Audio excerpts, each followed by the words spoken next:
I never imagined I'd ever become the kind of husband who counted excuses instead of memories.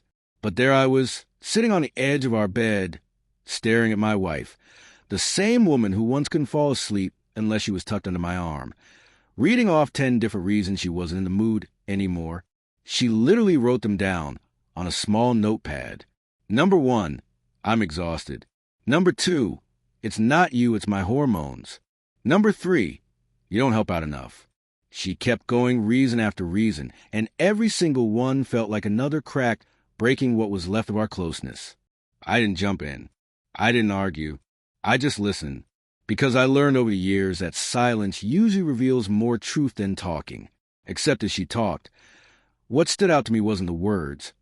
It was how relaxed she looked, like we weren't even in a crisis, like our marriage had slowly turned into a roommate contract, and she was unfazed by it, as if she was completely fine giving up her half of emotional effort. When she finished, she just stared at me, waiting for some kind of outburst. Instead, I asked one simple question. So is this forever? She shrugged casually. I just don't feel that way anymore, Mark. Maybe one day it'll return. But for right now, can't we just stay comfortable? That word hit way deeper than any argument we ever had. Comfort. Comfort was something you built with friends, not the person you vowed your entire life to. I didn't push back.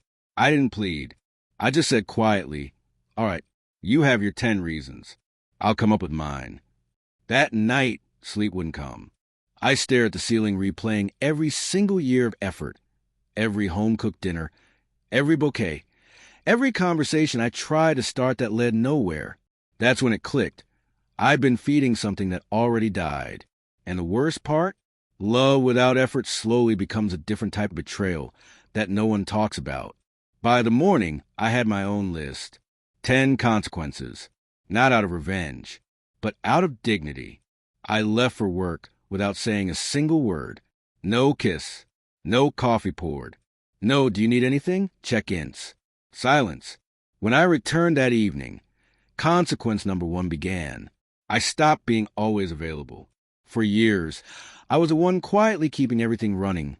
Groceries, bills, small fixes, even her car issues. All the invisible labor she never really appreciated. That night when she mentioned the leaky faucet again, I simply said, add it to your list. Consequence number 2 came naturally. I stopped doing emotional heavy lifting. When she started venting about coworkers, I listened politely. But I didn't carry any of it. I didn't soothe, didn't give advice. I treated her words with the same emptiness she used toward my affection. The third consequence was the hardest. I stopped reaching out. No morning text. No random shoulder touch in passing. Nothing. The house felt cold, but nowhere near as cold as the indifference she had shown me for years. Within days, she noticed. By the end of the week, she asked, why are you acting distant? I just gave a soft smile and answered, you wanted comfort, right? I'm just getting comfortable. This wasn't fueled by anger anymore. It was clarity. After years of trying to chase her warmth, I had nothing left. So I decided to protect my peace instead. I put more focus into myself again. Consequence number 4. I went back to the gym, started hanging out with my friends again, spent more time outside the house. My energy was no longer default property of hers. By consequence number 5, she was no longer included in my plans. No dinner scheduled together. No new shows to binge together. No shared weekends. The quiet, the one that once terrified me, became my safe place. It finally gave me calm again. Eventually she confronted me, voice shaking. I feel like you're punishing me. I met her eyes and said calmly, no, I'm giving you the exact life you asked for, a life without intimacy in any shape. That's when the panic hit her, because she suddenly realized intimacy isn't just physical. It's time, energy, presence, and she had destroyed all 3. By week 2, my silence became loud all by itself. It wasn't cruel. It was deliberate. She started cooking again, started asking how my day went, even wore that perfume I once said I loved. But I didn't react. That was consequence 6. Attention has to be earned, not automatically gifted. During dinner when she reached for my hand, I didn't snatch it away, but I didn't hold it either. I just kept eating. Her eyes filled, and for the first time in years, she looked uncertain instead of unbothered.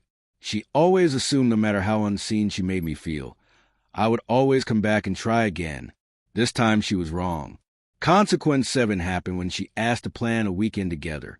I told her I already had plans with friends. The shock on her face was wild. She genuinely forgot I could build a life outside of her. Consequence 8. I stopped protecting her image. When mutual friends asked how things were going, I didn't sugarcoat or defend. I simply said, "We're figuring some things out," and left it at that. She absolutely hated losing control of the narrative. By consequence 9, the power dynamic had completely flipped. One night she came in crying, whispering, "I feel invisible." I looked at her and replied, "That's how I felt for years. You just never noticed it, because I stayed showing up anyway." She begged for another shot, promised she would change, promised therapy, promised communication, promised affection, all the things I've been begging her for long, before she ever wrote down reasons not to care. But my 10th and final consequence was already decided: freedom. I told her I was moving out for a while. I needed to remember who I was before I became a man, begging his own wife to acknowledge him. She tried to grab onto me, but I stepped back gently. "You wrote a list explaining why you couldn't be close to me," I said. "So now, I'm giving you space to live with that choice." I packed my bag and left. No anger, no yelling, just peace. Weeks later, she texted saying she finally understood what she lost. But by then, I learned the most important truth. Sometimes love doesn't end with rage. Sometimes it ends the moment the begging stops.